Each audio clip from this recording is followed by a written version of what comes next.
We'll look at 3.3, operating at a profit, systems of lines and curves. So here, if you want to write these down, you can write these down, put them in your notes. They might be good to have in your notes, but my goal is not to have you memorize, but to have you understand so that you don't have to write all these rules and stipulations down. So let's just take a minute and understand what these two things are saying here. Right, so in the first one, if A is positive, you notice you're adding an A to both sides, you're subtracting an A to both sides, and you're multiplying both sides by the number A. And if A is positive, you look at all of those inequalities and they stayed the same. Over here, now B, you're adding B to both sides, subtracting B to both sides, and multiplying B to both sides. And this time B is negative, but you notice when you multiplied by a negative number, the sign had to flip. And we've talked about that already, but that's what these two properties are saying. Hey, you can add, subtract by a negative or positive, it's not going to change. But when you multiply by a negative, it does flip the sign. Multiplying by a positive doesn't change anything. But multiplying by a negative, you have to flip that sign because the properties of the numbers on the left side of 0 are opposite that. So negative 100 is actually smaller than negative 1. Versus over here, 100 is larger than positive 1. So everything flips on the opposite side. So when you multiply by a negative, you have to account for that and flip your inequality as well. So take a moment and just kind of digest this. Write this in your own words so that it makes sense. I know in your head you might like, oh, I get it. But until you try to explain it to that piece of paper with your pencil, it makes it that much more difficult. You can understand it so much better if you can explain it to someone else. So write it down or explain it to someone who's around you. So let's take a look at these. So we're just using symbolic reasoning. This basically means go through and solve each one of those inequalities, and then we're going to make a number line. So let's do the first one together. So first of all, let's go ahead and write this in our notes, copy it down so that we can work it out. All right, so here we have it. And again, we treat it exactly like, just realized I was on the wrong one. So we're down here.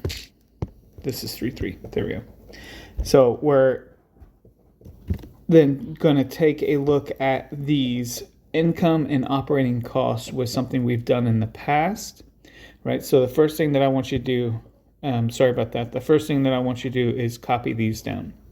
The income and operating costs, because to answer all of the questions part A, we're going to be looking at those two equations.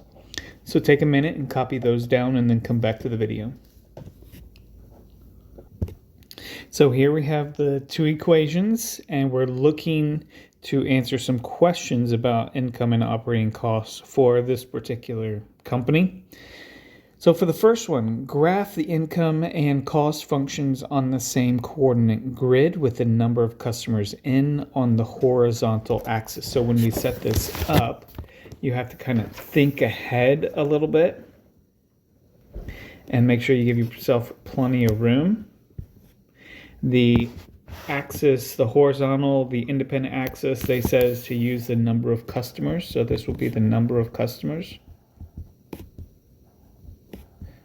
which is N, and then over here, you're going to have income and cost on that one.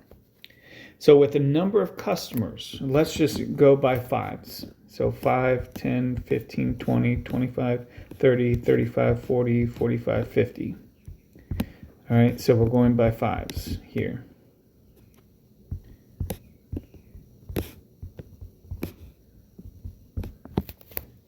And then on the income, let's go by either 500 or 1,000. I'm going to go by 1,000 and just leave it bigger gaps here.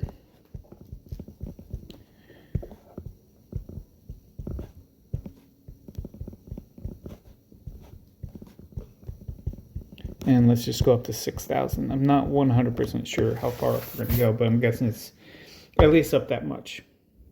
Okay, so now what I want you to do is choose a color for income, choose a color for cost, and go ahead and graph those.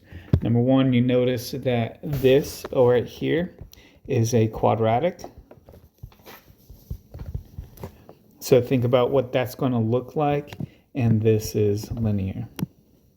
If you're not really sure how to go about graphing them, then what I would do is just do an XY.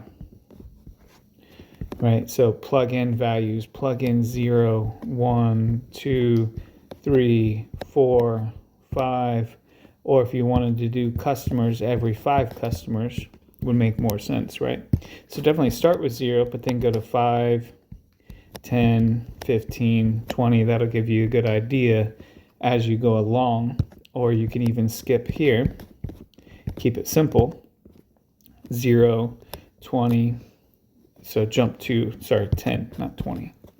0, 10, 20, 30, 40. So that'll get us all the way over if you want to add another one, 50. So you're plugging, just going to plug these values right here in for those n values here and here on your income, so that you can get a picture of what these functions look like. So go ahead and take this. Will take some time, a couple minutes, 2 or 3 minutes, to graph both of these. They don't have to be perfect, but graph them both and then come back to the video. So this was a little bit of work, but the easiest way to do this is just to set up your table. I have my income, which is in reds, my costs, and again, I just went from 0 to 50 by 10s. That'll give me a good idea of where these graphs are, what they're going to look like, and I see, glancing at these graphs, that they do actually intersect twice. It looks like once at 5, and then again here at 20, right there. So they do intersect twice. So that was the first one. We graphed them. Now we're going to use these graphs to answer a lot of these questions. So for A, on number 2, what numbers of customers will equal operating costs? So for part A, it's going to be where they cross over. And then what about when it's greater than, less than? We're going to write equations for each one of these. So let's take a look at some of these equations. So for example, on 2A, it says for what numbers of customers will equal. So we're writing an equation. So when you want to find these points right here where they are equal, you just set them equal to each other. So you would have the 400n minus 10n squared is equal to 150n plus 1000. So that's what it looked like if they are equal to each other. On B, it says when will the operating costs exceed? So it's asking when will the operating costs be greater than?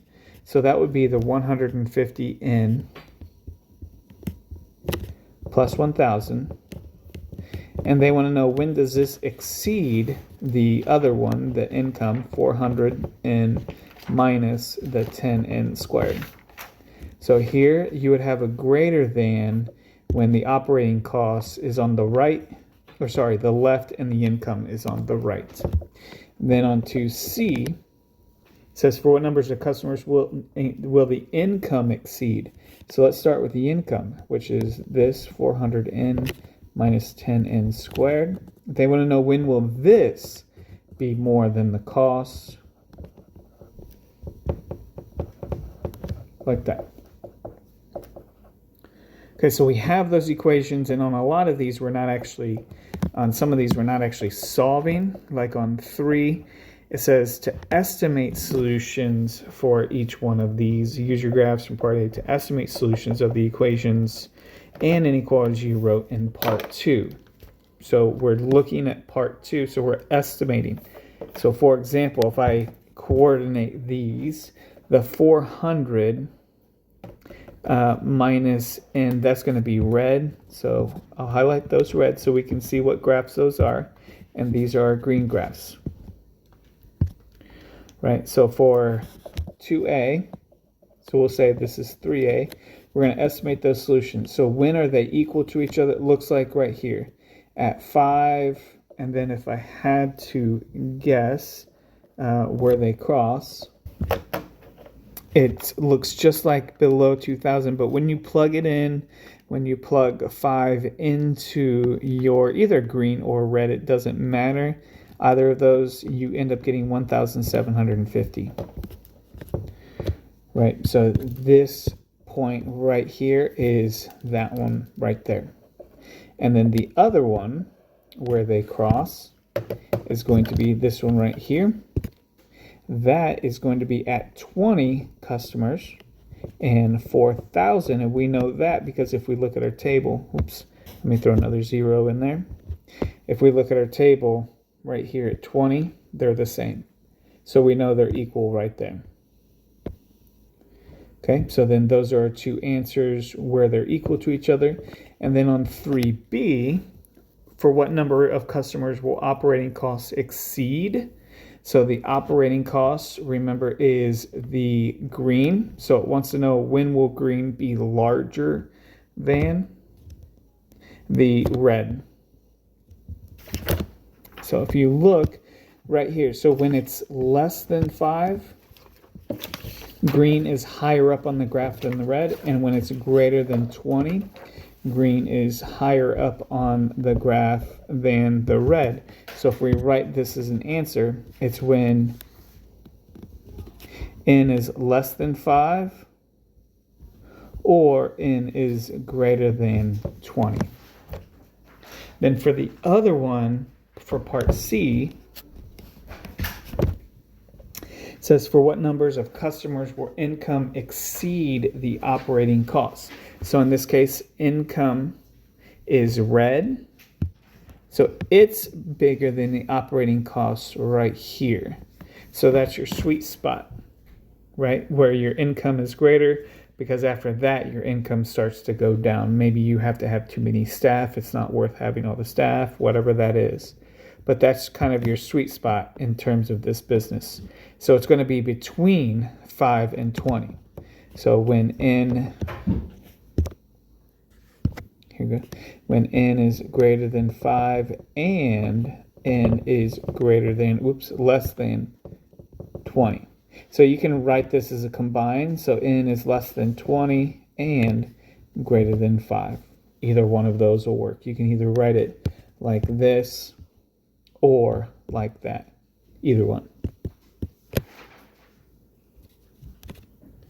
And then looking at 3B, right? I understand this is 3A, B, and C, but I just redid all of these up here, A, B, and C, A, B, and C, using the graph to answer those questions. But then on the actual 3B, it says describe how you could find the exact solutions. And the answer to this one is exactly what we've done in the past. Set them equal to each other. So up here, you could actually go through and solve that. You could actually go through and solve that one, and you can solve that to find those exact points. Right, which will be for these because I plug those in to find those exact points. But the graph tells us kind of where they're going to be. Let's take a look at part B for some more practice problems. Here it seems like it's going to be a lot of work, but you notice the pattern. You have the x squared minus 4x plus 4 on one side, and then you have the 2x minus 1 on the other side. So we go ahead and graph them, just like what we did on the other one, on the same coordinate plane. So let's go ahead and graph them on the same coordinate plane, and I'll help you get started on that one. So to get you started, let's go ahead and get our table together. So we have all of our data, and then we can just run with our data. 1, 2, and 3, you're going to be using the same graph. So let's go ahead and figure out this data first, and then we'll go from there. So pause the video, finish filling out this table, and then come back. So here we have our, I made a mistake. I had this as a plus, but that should be a minus. Otherwise, it's not going to work out. Hopefully you caught that and you did it right. But check out our tables here. Just glancing at our tables, I can see that when x is 1 and x is 5, at those 2 points, they are equal to each other, right? So that is a solution. That's where they're going to cross. And so now let's go ahead and take a moment and graph these. So when we set up our graph, we're going from 0 to 5 on our x-axis and 0 to 9 on our y-axis. So 1, 2, 3, 4, 5. And then we'll go to 9. 1, 2, 3, 4, 5, 6. On our y-axis. And then let's go ahead and plot these points. Try this on your own and then come back and see how you did. So when we're graphing, it looks something like this. And now we can more easily answer, like on B2, it's asking when is the quadratic graph less than the linear graph? And you notice right here where they intersect are at 1 and 5. So when the red graph is less than the green graph between 1 and 5. So in this part right here, that's where we want to show that it's going to be less than for part 2 on B. So what we do, we know that it's when x is greater than 1, and that's also less than 5. You can write it like this as well. So either one of those will work. So it's either this or all of that. Then on the third one, B3, it's asking that when the red graph, the quadratic, is greater than. So it's going to be here. And then if it continued, it would be on that side as well. So it's going to be when x is less than 1 or x is greater than 5. Now you cannot write it like this because there's an or here. On this one over here, we had to use an and because they both have to be true in order to happen. But this one is when it's less than 1 or x is greater than 5 to make that true. Let's take a look at 4, 5, and 6. We're doing the same thing, but with 2 different equations. So we're going to set up the same sort of scenario, and we're going to find the y values, but I'm going to give you a hint. Our graph, let's just go from -1 to 4 on this one to start. Go ahead and fill out this table. Let's actually go to 5. Yeah, let's go to 5. Go ahead and fill out this table and then come back and see how you did. So here I have my table, and I highlighted what they have in the same, where they have the same y values, because I know that that's going to be their solutions. That's going to be where they cross. So now let's go ahead and graph these. And again, when we're setting up our graph, think smart. Our highest y value is actually y is equal to 6. And we go from 0 or -1 actually to 5 on our x-axis. So when we set it up, we don't need that big of a graph. -1, 1, 2, 3, 4, 5. And for our y-axis, again, we only go up to 6. So 1, 2, 3, 4, 5, 6.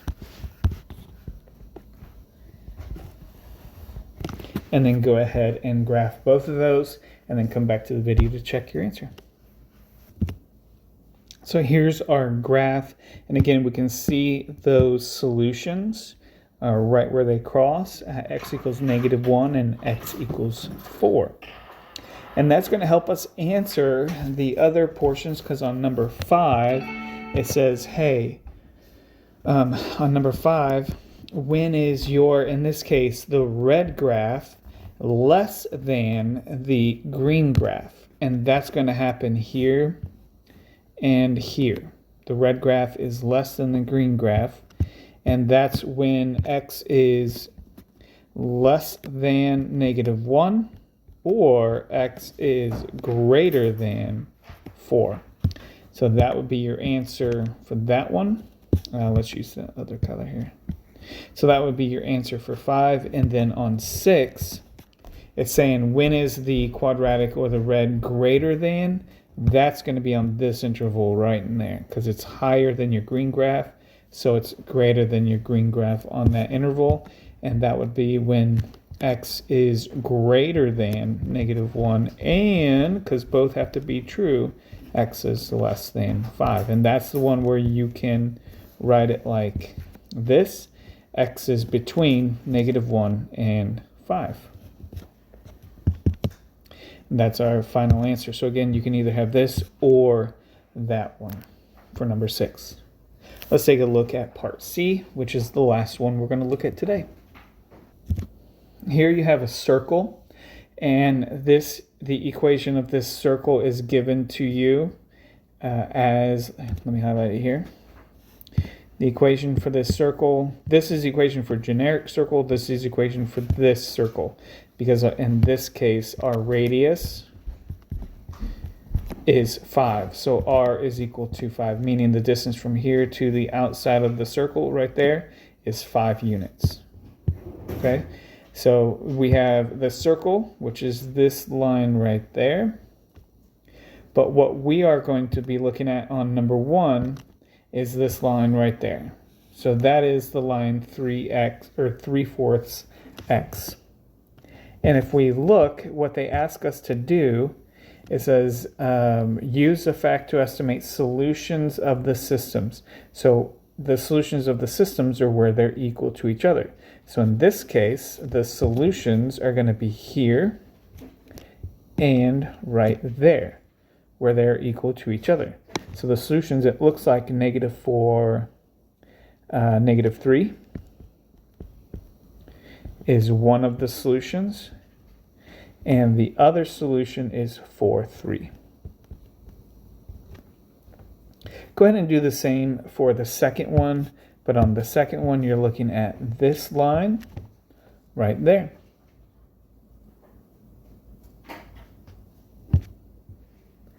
So for the second one, it's going to be those 2 points here and here where they cross over. So those 2 points are at 3, -4, as well as the other one there is going to be -4, 3. Okay? And then the last part, how could you find the exact solution? And we've answered this probably a dozen times already. Just to show you that in all contexts, the solution means you set them equal to each other. So the exact solutions, like if on number 1 you wanted to find the exact solution, you would somehow take x squared plus y squared equals 25, and then the y is equal to 3/4 x, and set them equal to each other. Use one of the methods that we've used in the past. In this case, what I would do is use substitution. So plug the 3/4 x right there in for y and solve. But since we have the graph, we can more easily answer that question here. That'll do it for 3.3, operating at a profit.